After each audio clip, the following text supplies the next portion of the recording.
నమస్కారం. SS Rajamouli super successful డైరెక్టర్గా పేరు తెచ్చుకున్న రాజమౌళి జాతక చక్రం ఏ విధంగా ఉంది? అలాగే స్టూడెంట్ నెంబర్ 1 చిత్రం నుంచి నేటి RRR వరకు దిగ్విజయంగా దూసుకుపోతున్న ఆయన కెరియర్కి సంబంధించి జాతకంలో ఎలాంటి అంశాలు దోహదపడ్డాయి? మరి ముఖ్యంగా ఇకపై రాజమౌళి గారి జాతకం ఏ విధంగా ఉండబోతోంది?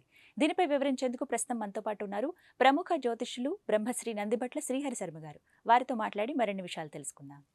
నమస్కారం గురువు గారు. వాగర్థావివ సంపృక్తౌ వాగర్థ ప్రతిపత్తయే జగతః పితరౌ వందే పార్వతీ పరమేశ్వరౌ. సదాశివసమారంభాం శంకరాచార్య మధ్యమాం అస్మదాచార్య పర్యంతం వందే గురుపరంపరాం. ఆదిత్యాయ చ సోమాయ మంగళాయ బుధాయ చ గురుశుక్రశనిభ్యశ్చ రాహవే కేతవే నమః. శృంగేరి జగద్గురు పీఠాధిపతులు శ్రీ శ్రీ శ్రీ భారతీ తీర్థ మహాస్వాముల వారికి, శ్రీ శ్రీ శ్రీ విధుశేఖర భారతీ తీర్థ మహాస్వాముల వారికి, కంచికామకోటి పీఠాధిపతులు శ్రీ శ్రీ శ్రీ విజేంద్ర సరస్వతి మహాస్వాముల వారికి ప్రణామములు తెలియజేసుకుంటూ కార్యక్రమాన్ని ప్రారంభిద్దాం. గురుగారు, ఎస్ఎస్ రాజమౌళి రకంగా చెప్పాలంటే మనం ఒక్కొక్కరి జాతకం వివరిస్తూ వస్తున్నారు. అంటే వీళ్ళు రోల్ మోడల్స్గా ఉన్నారు కాబట్టి వీళ్ళ జాతకం ఎలా ఉంటుందో చూస్తే ఖచ్చితంగా మిగతా వాళ్ళకి ఓహో ఇలా ఉంటుందా అని తెలియడానికి మాత్రమే మనం జాతకం అంటే చెప్తున్నాము. మేబీ అది పర్సనల్ ఇష్యూ అయినా కూడా చాలామంది చెప్తూ ఉన్నారు, పర్సనల్ది కదా ఎందుకు మాట్లాడతానని కూడా చెప్తూ ఉన్నారు. బట్ దీనికి కూడా ఒక సమాధానం మీ నుంచి కోరుకుంటున్నాను. ఏం చెప్తారు గురుగారు ముందుగా? తప్పకుండానమ్మా. వీక్షించేటువంటి ప్రేక్షకులు కూడా గమనించాల్సిన అంశం ఏంటంటే, ఒక ఇండస్ట్రీ లెవెల్లో కావచ్చు, లేకపోతే ప్రపంచవ్యాప్తంగా కావచ్చు, దేశవ్యాప్తంగా కావచ్చు, ఒక సక్సెస్ఫుల్ ఇమేజ్ని కంటిన్యూస్గా పోగు చేసుకుంటూ జీవితంలో అభివృద్ధి బాటలో ఉండేటువంటి వ్యక్తుల యొక్క జాతకాలలో ఏ విధమైనటువంటి కాంబినేషన్స్, అలాగే జ్యోతిష శాస్త్రం ప్రకారముగా ఏ విధంగా ఏ గ్రహాలు ఏ స్థానంలో ఉండబట్టి వారికి అంత సక్సెస్ఫుల్ వచ్చింది, అలాగే కేవలం గ్రహాలనే కాదు వారి యొక్క స్వశక్తి కూడా ఆధారపడి ఉంటుంది. కాబట్టి ఇటువంటి వాళ్ళ యొక్క జాతకాలలో మనం కొన్ని తెలుసుకోవడం ద్వారా వారి యొక్క భవిష్యత్తు కావచ్చు, వారి యొక్క గతంలో జరిగినటువంటి సంఘటనలో సక్సెస్ఫుల్ వాటిని కావచ్చు, ఇవన్నీ కూడా తెలుసుకోవడానికి ఉపయోగపడతాయి. అంతే తప్ప ఇక్కడ ఎవరిని కూడా మిస్గైడ్ చేయడము, లేకపోతే వారి వ్యక్తిగత జాతకంలోకి తొంగి చూడడము, వారి వ్యక్తిగతమైనటువంటి విషయాలు తొంగి చూడడమో కాదండి. ఇది ఒక వీక్షించేటువంటి ప్రేక్షకులు కూడా శాస్త్రం మీద మక్కువ ఏర్పడుతుంది. కారణం ఏంటంటే, ఈ గ్రహాల గురించి మనం తెలుసుకుంటున్నప్పుడు వాళ్ళు ఏ ఏ ప్లానెటరీ సిస్టమ్ వల్ల వాళ్ళు అంతగా యోగించాయి, అట్లాగే వీళ్ళలాగానే మనము పుడతాము. కానీ మనము దాన్ని ఏ విధంగా మరల్చుకోవాలి, మన శక్తిని ఏ విధంగా పెంపొందించుకోవాలి, వీక్షించేటువంటి సామాన్య మానవుడు కూడా జీవితంలో అభివృద్ధి బాటలో ఏ విధంగా రావాలి అనేటువంటి శాస్త్రం ద్వారా తెలుసుకునే ప్రయత్నం చేస్తారనే ఉద్దేశంతో ఈ యొక్క కార్యక్రమాల్ని వ్యక్తిగతంగా వారి యొక్క జాతక చక్ర విశ్లేషణ చేస్తున్నామే తప్పించి ఇందులో ఎటువంటి దురభిప్రాయము కానీ స్వార్థము కానీ ఏమాత్రము లేదని వీక్షించేటువంటి సుమన్ టీవీ ప్రేక్షకులు కూడా గమనించి అర్థం చేసుకోవాలి. ఎందుకనంటే శాస్త్రంలో ఎన్నో గొప్ప విషయాలు తెలియచేయబడతాయి. కాబట్టి ఇక్కడ ప్లానెటరీ యొక్క సిస్టాన్ని బట్టి జీవితంలో ఏ విధంగా ఉపయోగపడతాయి అనేటువంటి విషయాన్ని మనం తెలుసుకోవడం, తద్వారా సామాన్య మానవులు కూడా శాస్త్రరీత్యా చెప్పినటువంటి మార్గంలో నడిచి వారు అభివృద్ధికి బాటలు వేసుకుంటారనే ఒక సదుద్దేశముతో, శాస్త్రం యొక్క ఔన్నత్యాన్ని ఇంకా ఇనుమడింప చేయాలనేటువంటి యొక్క సదుద్దేశముతో ఈ యొక్క వ్యక్తుల యొక్క జాతకాలని మనం తీసుకుంటున్నాం. కాబట్టి ఇప్పుడు ఎందుకు ఈ విధంగా వ్యక్తుల యొక్క జాతకాలను తీసుకుంటున్నామంటే, వారి యొక్క జీవితంలో ఎటువంటి కష్టాలు పడ్డారు, ఎవరిది కూడాను పూలబాట కాదండి. ఎవరు కూడాను అలా వెళ్ళగానే జాతకం చక్రం ప్రకారం నేను అన్నానని చెప్పేసేసి వెళ్ళి ఆ జాతకం చక్రం ప్రకారము అలా నిలబడిపోతే అవకాశాలు రావు, అలాగే హిట్లు కూడా రావు. వారు కష్టపడడానికి ఏ గ్రహాల ప్రభావాలు తోడయ్యాయి, అలాగే వారు ఏ విధంగా గ్రహాల యొక్క అనుగ్రహం వలన వాళ్ళంతటి ఉన్నతమైనటువంటి స్థానాన్ని చేరుకున్నారని మనం తెలుసుకోవచ్చు. ఇక సింపుల్గా మనం యొక్క జాతకాన్ని కనుక మనం విశ్లేషణ చేసుకుంటే మనం మరిన్ని విషయాలు అనేటువంటివి తెలుసుకోవచ్చు. మరి ఎలాగో మనం రామ్ చరణ్ గారి జాతక విశేషాలు చెప్పారు గురువుగారు, అలాగే ఎన్టీఆర్ గారి జాతక విశేషాలు కూడా చెప్పారు. మరి ఎస్ఎస్ రాజమౌళి గారు ఒక రకంగా చెప్పాలంటే సూపర్ సక్సెస్ఫుల్ డైరెక్టర్గా ఆయన పేరు తెచ్చుకున్నారు. ప్రధానంగా అంటే ఇంత సక్సెస్ఫుల్ పర్సన్కి అసలు జాతకం ఎలా ఉంటుంది అని తెలుసుకోవాలని చాలామంది కూడా అనుకుంటూ ఉన్నారు. సో మీ నుంచి విందాం అనుకుంటున్నాం, అసలు రాజమౌళి గారి జాతకం ఎలా ఉందండి? రాజమౌళి గారి యొక్క జాతకాన్ని కనుక మనం పరిశీలన చేసినట్లయితే, ఫ్రమ్ ద కెరియర్లో స్టార్టింగ్ బిగినింగ్ నుంచి ఈనాటి వరకు కూడా సక్సెస్ఫుల్ డైరెక్టర్గా ఎదిగినటువంటి సందర్భం. జాతకాన్ని పరిశీలన చేసేటప్పుడు హీరోలుగా ఉండేటువంటి వ్యక్తిగత జాతకాలు వేరుగా ఉంటాయి, అలాగే డైరెక్టర్ రంగంలో ఉండేటువంటి వ్యక్తుల యొక్క జాతకాల్ని వేరే విధంగా మనం జాతకాన్ని పరిశీలన చేయాల్సి వస్తుంది. అందరినీ ఒకే గాడిన కట్టి మనం పరిశీలన చేయలేం. ఎందుకంటే డైరెక్టర్‌కి ఉండే క్వాలిటీస్‌ని రిప్రజెంట్ చేసే గ్రహాలు వేరుగా ఉంటాయి. హీరోని రిప్రజెంట్ చేసేటువంటి గ్రహాలు వేరుగా ఉంటాయి. ఏదేమైనప్పటికీ కూడాను సినీ కళామ తల్లి రంగానికి సంబంధించినటువంటి వ్యక్తుల యొక్క జాతకాలలో సంపూర్ణముగా ఈ సంబంధించినటువంటి ఎలక్ట్రానిక్ ప్రింటింగ్ అండ్ మీడియా ఇటువంటి రంగాల్లో ఉన్నటువంటి వాళ్ళ జాతకాలకి సరిపోతాయని చెప్పవచ్చు. ఇక వీరి జాతకాన్ని గనక పరిశీలన చేసుకున్నట్లయితే తులా లగ్నం. లగ్నాధికి నవమాధిపతి అయినటువంటి బుధుడు లగ్నంలో ఉండడం, లగ్నాధిపతి ద్వితీయంలో ఉండడం, అలాగే తృతీయంలో రాహువు, చతుర్థంలో గురుడు నీచ, పంచమంలో చంద్రుడు, అలాగే సప్తమంలో కుజుడు రిట్రాగేషను, నవమంలో శనికేతువులు, అలాగే వ్యయస్థానంలో రవి. ఇక్కడ గమనించాల్సినటువంటి అంశం ఏంటనంటే ప్రధానముగా వీరి కుటుంబము వ్యవసాయాధారిత కుటుంబమైనప్పటికీ కూడా ప్రధానంగా వీరి నాన్నగారికి కూడా సినీ రంగం మీద చాలా ఆసక్తి కలిగినటువంటి కుటుంబంగా చెప్పవచ్చు. అలాగే ఎంఎం కీరవాణి వారు కూడా అన్నదమ్ముల పిల్లలు వీరును ఎస్ఎస్ రాజమౌళి గారు అందరికీ తెలిసిందే. అయితే వీరి కుటుంబ నేపథ్యము అనేటువంటిది సినీ రంగం నుంచే వీరి ప్రస్థానం కుటుంబం నుంచే ప్రారంభమైందని చెప్పడానికి గల కారణం చూసుకున్నట్లయితే లగ్నాధిపతి ద్వితీయ స్థానంలో ఉండడం, కుటుంబ స్థానంలో ఉండడం. కాబట్టి కుటుంబ వాతావరణం నేపథ్యంలో ఉన్నటువంటి వృత్తిని ఎంచుకునే అవకాశాలు ఎక్కువగా ఉంటాయి. ఇక డైరెక్టర్ రంగంలో గనక చూసుకున్నట్లయితే ఈ డైరెక్టర్ కావాలి అని అంటే ఒక డైరెక్టర్కి ఏంటండి ఒక ఊహాజనితమైనటువంటి స్థితి ఉండాలి. ఊహాజనితమైనటువంటి స్థితి ఉండాలి అని అంటే లగ్నా లార్డ్, అలాగే థర్డ్ లార్డ్, ఫిఫ్త్ లార్డ్, అలాగే 12th లార్డ్ ఇవన్నీ కూడాను యోగించాలి జాతక రీత్యా. ఇక్కడ గమనించుకున్నట్లయితే ప్రధానంగా లగ్నము స్వాతి నక్షత్రంలో పడింది. అలాగే లగ్నంలో ఉన్నటువంటి బుధుడు కూడా స్వాతి నక్షత్రం. అంటే ఏంటి? రాహు నక్షత్రం. సో లగ్నం అనేటువంటిది రాహు యొక్క ప్రభావంలో ఎక్కువగా ఉంది. రాహు అంటేనే ప్రధానంగా చెప్పాలి అని అంటే జాతకరీత్యా సినిమా రంగంలో కానీ ఎలక్ట్రానిక్ అండ్ ప్రింటింగ్ మీడియా రంగంలో కానీ పైకి రావాలి అని అంటే రాహు యొక్క అనుగ్రహం ఉండాల్సిందే.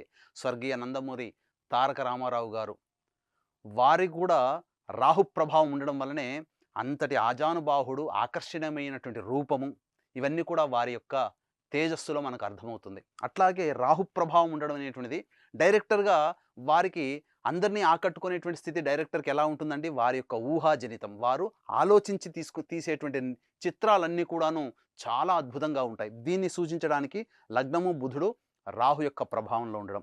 ఇక థర్డ్ హౌస్లో కూడా రాహు స్థితి పొంది ఉండడం. అంతేకాకుండా ఇక్కడ ప్రధానముగా ఊహాస్థానం. ఎందుకంటే ఒక డైరెక్టర్కి కావాల్సినటువంటి లక్షణం ఏంటంటే ఊహ. ఆ ఊహ అనేటువంటిది సరైన మార్గంలో గనక ఉన్నట్లయితే తప్పకుండా యోగిస్తారని చెప్పవచ్చు. అనగా డైరెక్టర్గా సక్సెస్ఫుల్ రంగంలో ఉంటారు. లగ్నానికి దశమాధిపతి చంద్రుడు. అంటే జన్మలగ్నానికి చంద్రుడు శత్రువైనప్పటికీ కూడా కేవలం ఒక్క తులా లగ్నానికి మాత్రము అనగా చంద్రుడు బాగా యోగకరుడై అవుతాడు. అట్టి చంద్రుడు గురువు నక్షత్రంలో ఉండి పంచమ స్థానంలో ఉండడం. పంచమం అంటే బుద్ధి, ఆలోచన అని సూచించేటువంటిది. ఇక పంచమాధిపతి అయినటువంటి శని జాతకరీత్యా శని కూడా చూడండి ఇక్కడ వీక్షించినట్లయితే శని ఆరుద్ర నక్షత్రంలో ఉండడం, కేతువు కూడా ఆరుద్ర నక్షత్రంలో ఉండడం, శని కేతులు కూడా మళ్ళీ రాహు యొక్క నక్షత్రంలో పడడం, నవమ స్థానంలో ఉండడం, పంచమాధిపతి నవమ స్థానంలో ఉండడం సక్సెస్ఫుల్ కెరియర్కి సంబంధించినటువంటి అనగా ఒక డైరెక్టర్గా సక్సెస్ఫుల్ కావడానికి గల కారణాలను సూచిస్తుంది. ఇక అన్నిటికంటే ప్రధానంగా గమనించుకున్నట్లయితే వీరి సినిమాల్లో మొదటి నుంచి మనం చూసినట్లయితే ఈ మధ్య ఎక్కువగా సోషియో ఫ్యాంటసీ రంగానికి సంబంధించినటువంటి సినిమాలు ఎక్కువగా తీస్తున్నారు. అంటే ఊహాజనితం. RRR కూడా వాస్తవ కథకి దూరంగా ఊహించి చేసినటువంటి సినిమానే. అలాగే మగధీర కావచ్చు, బాహుబలి కావచ్చు, ఇవన్నీ కూడా సోషియో ఫ్యాంటసీ. అంటే ఎప్పుడో పురాతనంలో జరిగింది అనేటువంటి సూచనకి సంబంధించినటువంటి సూచించే గ్రహం. ఇక రాహుకేతులు ఏంటండి? జాతకానికి ఈ డైరెక్టర్ సంబంధించడానికి రాహుకేతులు ఏంటి కారణం అని అనొచ్చు. నవగ్రహాలలో రాహుకేతులు తప్ప మిగతా గ్రహాలన్నీ కూడాను విజిబుల్గా ఉంటాయి.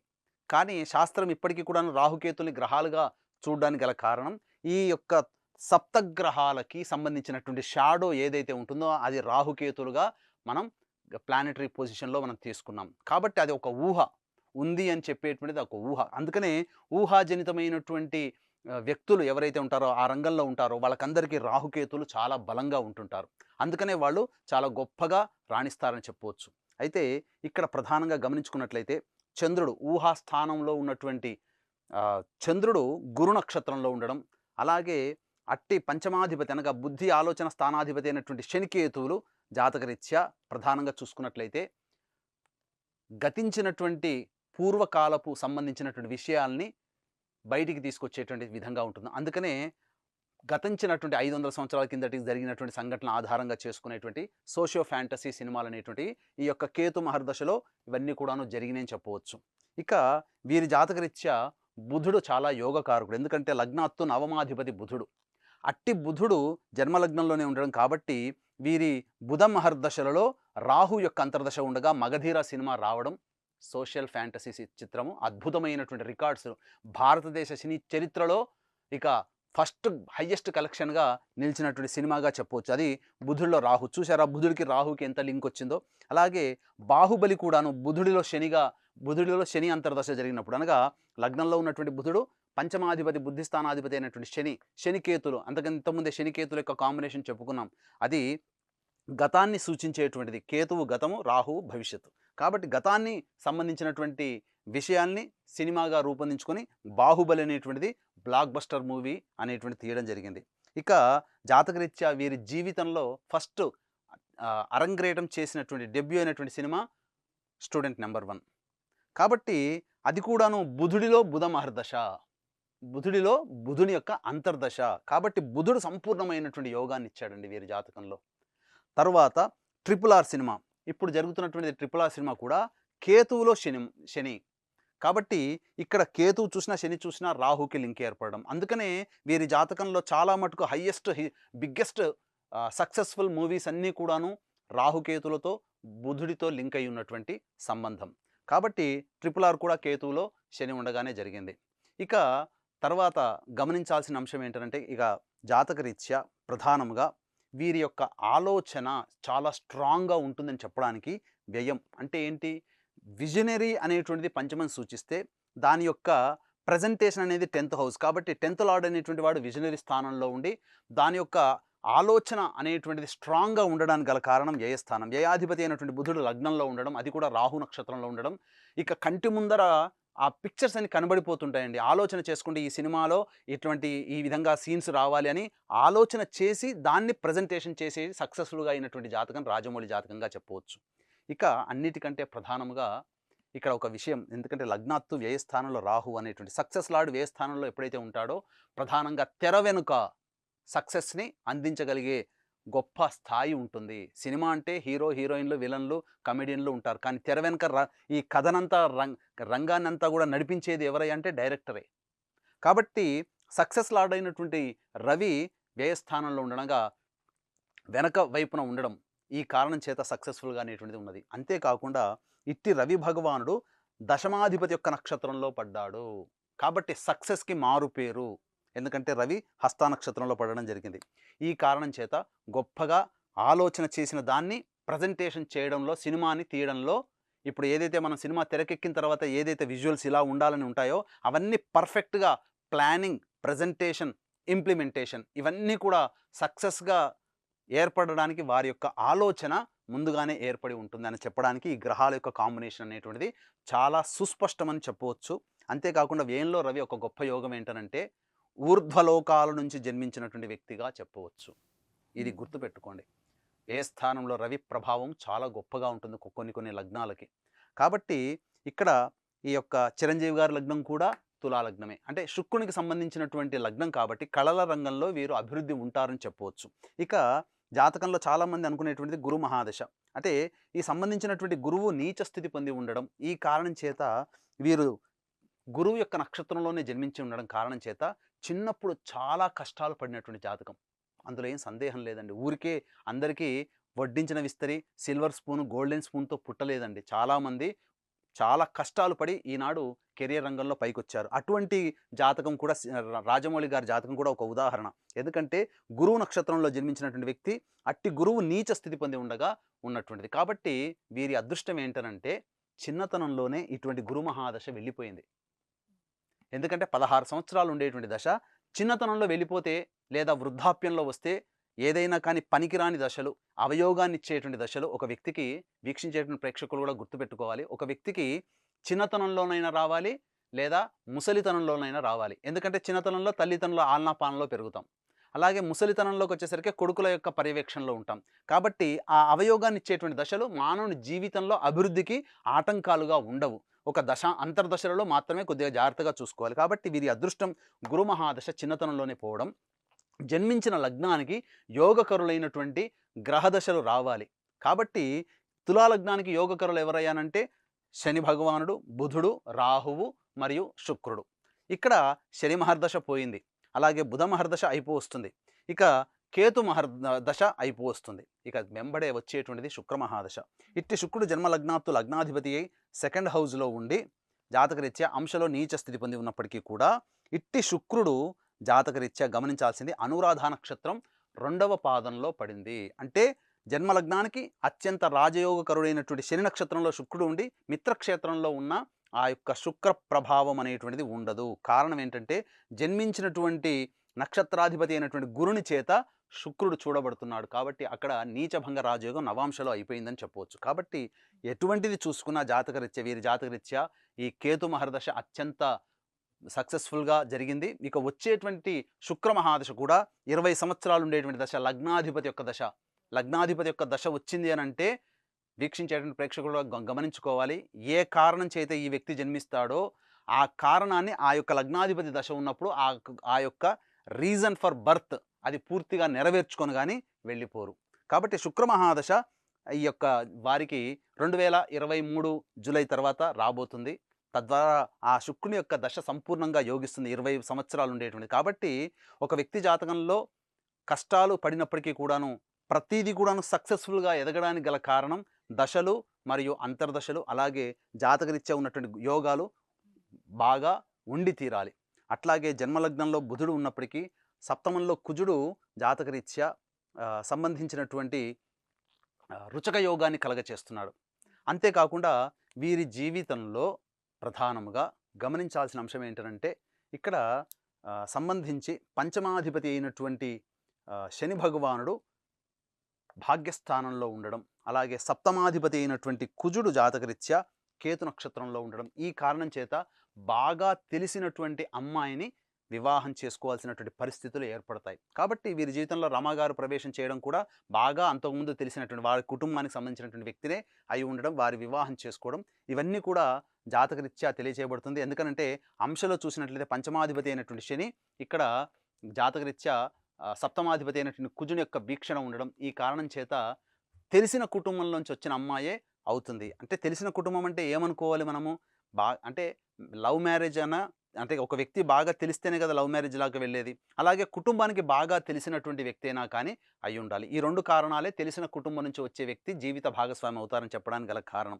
కాబట్టి ఈ విధంగా వీరి జాతకంలో రమా రాజమౌళి గారి యొక్క ప్రవేశం కూడా బాగా తెలిసిన కుటుంబం నుంచి రావడం, అలాగే ఇక్కడ కుజుడు సప్తమాధిపతి స్వక్షేత్రంలో ఉండడం, ఈ కారణం చేత ప్రధానంగా ఇది successful married life, after marriage తర్వాత సక్సెస్ని ఎదుర్కొనేటువంటి జీవితాన్ని వీరి యొక్క జాతకరీత్యా వస్తుంది. వివాహం కంటే ముందు ఉన్న ఒక జీవితం వేరు, వివాహ తదనంతరం కలిగినటువంటి జీవితం వేరు. కాబట్టి సక్సెస్ఫుల్ డైరెక్టర్గా వివాహ తదనంతరమే వీరి జీవితంలో అభివృద్ధి బాటలో ఉన్నారు అని చెప్పడంలో ఏమాత్రం సందేహం లేదని చెప్పవచ్చు. గురుగారు, రాజమౌళి గారి గురించి చెప్పేటప్పుడు తను ఏదైతే సీన్స్ అనుకున్నారో అవి ఖచ్చితంగా తెర మీద కనిపించేదాకా, అలా వచ్చేదాకా ఆయన ఎక్కడ కాంప్రమైజ్ అవ్వరు, ఎంతో పట్టుదల ఉన్న మనిషి అని చెప్తూ ఉంటారు. జాతకం బట్టి కూడా అలా చెప్పొచ్చా అండి, ఇలా పట్టుదల ఉన్న వ్యక్తులు ఉంటారు అని? ఖచ్చితంగానమ్మా. ఇక్కడ లగ్నాత్తు దశమ స్థానం ఏంటంటే ప్రయత్నం, ఎఫర్ట్. ఆ ఎఫర్ట్ని సూచించేటువంటి అధిపతి అయినటువంటి చంద్రుడు ఊహాస్థానం అనగా బుద్ధి ఆలోచన స్థానంలో ఉండడం, దానికి తగ్గట్టుగా ఇంప్లిమెంటేషన్ అనేటువంటిది 10th లార్డ్ యొక్క నక్షత్రంలో జాతకరీత్యా లాభాధిపతి ఉండడం, ఖచ్చితంగా లాభం వైపు తీసుకెళ్ళాలి అంటే తను నమ్ముకొని ప్రొడ్యూసర్స్ చేస్తారు. కాబట్టి నమ్ముకున్నటువంటి దానికి న్యాయం చేయాలనేటువంటి ఒక సదుద్దేశము దశమాధిపతి అయినటువంటి చంద్రుడి నక్షత్రంలో లాభాధిపతి పడడం, అట్టి లాభాధిపతి వ్యయస్థానంలో ఉండడం చాలా బలీయమైనటువంటి, ఎందుకంటే పాపగ్రహం వ్యయస్థానంలో ఉంటే అద్భుతమైనటువంటి ఏమంటారు దానికి సంబంధించి మనం చెప్పాలంటే అద్భుతమైనటువంటి కాంక్ష ఉంటుంది. అలాగే పట్టుదల, కృషి, ఇవన్నీ కూడా సూచిస్తుంది. ఇక్కడ లగ్నంలో బుధుడు ఒకటి ఏ గ్రహమైనప్పటికీ కూడా వీక్షించేటువంటి ప్రేక్షకులు ఒక శుభ ఫలితము లేదా అశుభ ఫలితాలను ఇస్తాయి. ఏ గ్రహమైనా శుభము అశుభము 2 ఉంటాయి. ప్రతి గ్రహానికి 2 లక్షణాలు ఉంటాయి. ఇక్కడ బుధుడికి ఉన్నటువంటి 2 లక్షణాలు ఏంటంటే అతిబద్ధకము మరియు అతి చురుకుదనము. వీరి జాతకంలో వీరు నేర్చుకున్నటువంటి పాఠాలను అనుసరించి అతి చురుకుదనాన్ని అలవాటు చేసుకున్నారు.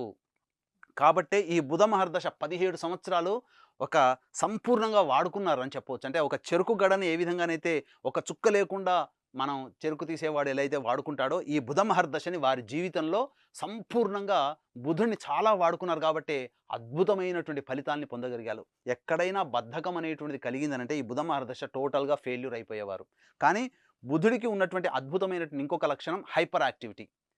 ఇంకొక లక్షణం లేజినెస్. కాబట్టి లేజినెస్‌ని పక్కకు పెట్టి హైపర్ యాక్టివిటీగా తన యొక్క జీవితంలో ఒక్కొక్క అడుగు వేసుకుంటూ ప్రయాణం చేశారు కాబట్టే అన్నీ కూడా సక్సెస్ అనేటువంటిది పొందగలిగారని చెప్పడంలో ఏమాత్రం సందేహం లేదు. మరి ఇంతటి చక్కటి జాతకున్న రాజమౌళి గారు వారు ఇంకాస్త మెరుగ్గా ఉండాలన్నా లేకపోతే మంచి ఇంకా శుభ ఫలితాలు పొందాలనుకుంటే గనక ఎటువంటి పరిహారాలు చేసుకుంటే మంచిదంటారు గురువుగారు? జాతకరీత్యా ప్రధానంగా రేపు భవిష్యత్తులో వచ్చేటువంటిది ఒక శుక్ర మహాదశ. ఇట్టి శుక్ర మహాదశ జాతకరీత్యా ఏంటంటే లగ్నాధిపతి అయినప్పటికీ కూడాను శుక్రుడు అంశలో నీచ స్థితి పొంది ఉండడం. కాబట్టి ఈ కారణం చేత లక్ష్మీదేవి ఆరాధన బాగా చేయడము, అలాగే తన సహోదరులకి అనగా అక్క చెల్లెళ్ళకి ఎవరైనా వరుసైనటువంటి వాళ్ళని సంతోష కలిగించే విధంగా అప్పుడప్పుడు గిఫ్ట్‌ల రూపంలో వాళ్ళని సంతోషపెట్టడం. ఇవన్నీ చేసుకుంటూ ఉన్నట్లయితే తప్పకుండా వారి యొక్క జీవితంలో ఈ శుక్ర మహాదశ అత్యద్భుతంగా రాణిస్తుందని చెప్పవచ్చు అనడంలో ఏమాత్రం సందేహం లేదు.